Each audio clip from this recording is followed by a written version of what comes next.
रुको मेरे पुत्र, आज जो मैं तुम्हें बताने जा रहा हूं उसे सुनने के बाद शायद तुम कभी पहले जैसे नहीं रहोगे, क्योंकि ये केवल विचार नहीं है, ये वो दिव्य ज्ञान है जिसने अर्जुन जैसे योद्धा के भय को समाप्त कर दिया था।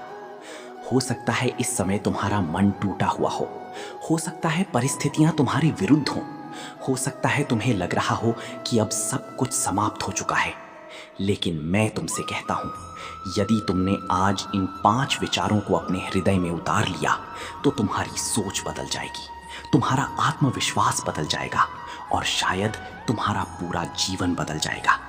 लेकिन सावधान, 5वां विचार इतना शक्तिशाली है कि वो तुम्हारे भीतर सोई हुई शक्ति को जगा सकता है, इसलिए इस वीडियो को बीच में मत छोड़ना। और अब सुनो श्री कृष्ण के 5 ऐसे विचार जो एक साधारण मनुष्य को भी अजेय बना सकते हैं। पहला विचार, जो व्यक्ति अपमान को सहकर भी अपने लक्ष्य की ओर बढ़ता रहता है वही एक दिन सम्मान का इतिहास लिखता है। हे पार्थ, जब तुम कुछ बड़ा करने निकलोगे तो लोग तुम्हें रोकने का प्रयास करेंगे।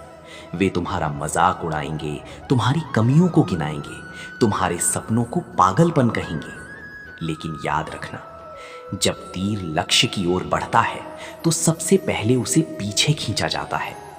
इसलिए यदि जीवन तुम्हें पीछे धकेल रहा है तो समझ लो ईश्वर तुम्हें और ऊंचा उड़ाने की तैयारी कर रहे हैं।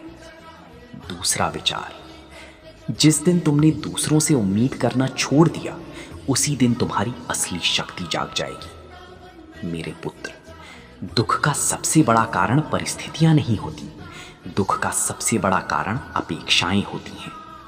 तुम लोगों से प्रेम करते हो और बदले में प्रेम चाहते हो, तुम लोगों की सहायता करते हो और बदले में सम्मान चाहते हो। लेकिन संसार का नियम है, कर्म तुम्हारा है, फल ईश्वर का।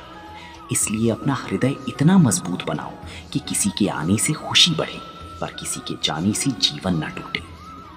तीसरा विचार, भाग्य उन्हीं का साथ देता है जो कठिन समय में भी स्वयं का साथ नहीं छोड़ते।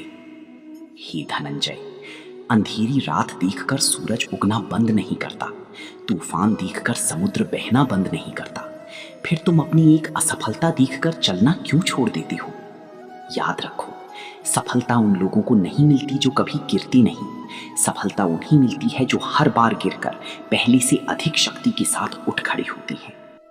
चौथा विचार, तुम्हारे शत्रु तुम्हें उतना नुकसान नहीं पहुंचा सकते जितना तुम्हारा डर पहुंचा सकता है। मेरे पुत्र, डर एक ऐसा कारागार है जिसकी दीवारें दिखाई नहीं देती, और सबसे दुखद बात यह है कि मनुष्य स्वयं उसका कैदी बन जाता है। डर तुम्हें प्रयास करने से रोकता है, डर तुम्हें सपने देखने से रोकता है, डर तुम्हें महान बनने से रोकता है। इसलिए आज ही अपने भाई से कह दो, मैं हार सकता हूं लेकिन डर कर जीना स्वीकार नहीं करूंगा। 5वां और सबसे शक्तिशाली विचार, ईश्वर तुम्हारी प्रार्थनाओं को हमेशा सुनते हैं, लेकिन कभी कभी उत्तर संघर्ष के रूप में देते हैं। हे पार्थ, तुम सोचते हो कि कठिनाइयां तुम्हारे विरुद्ध हैं, लेकिन सत्य यह है कि वही कठिनाइयां तुम्हारे लिए ईश्वर का सबसे बड़ा आशीर्वाद है। सोना आग में तपकर कुंदन बनता है, हीरा दबाव सहकर चमकता है और मनुष्य संघर्ष सहकर महान बनता है। इसलिए जब जीवन कठिन लगे तो रोना मत, घबराना मत, बल्कि मुस्कुरा कर कहना, हे प्रभु, मैं समझ गया, आप मुझे तोड़ नहीं रहे, आप मुझे मेरे सबसे शक्तिशाली रूप में गढ़ रहे हैं। जय श्री कृष्ण। अगर श्री कृष्ण के इन विचारों ने आपके हृदय को छुआ है तो वेग बाण चैनल को अभी सब्सक्राइब करें और कमेंट में जय श्री कृष्णा लिखें। इस दिव्य ज्ञान को अधिक से अधिक लोगों तक पहुंचाएं। धन्यवाद। शुभ रात्रि।